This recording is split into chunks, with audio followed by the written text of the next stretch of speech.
And then next, scroll down under billing details, and then you'll see here under payment plan, pay as you go is the default. Then you'll see a switch plan here.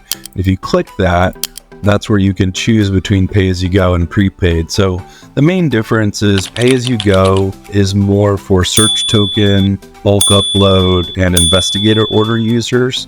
And the reason for that is when you order a service or purchase search tokens, that order is just billed directly to your credit card.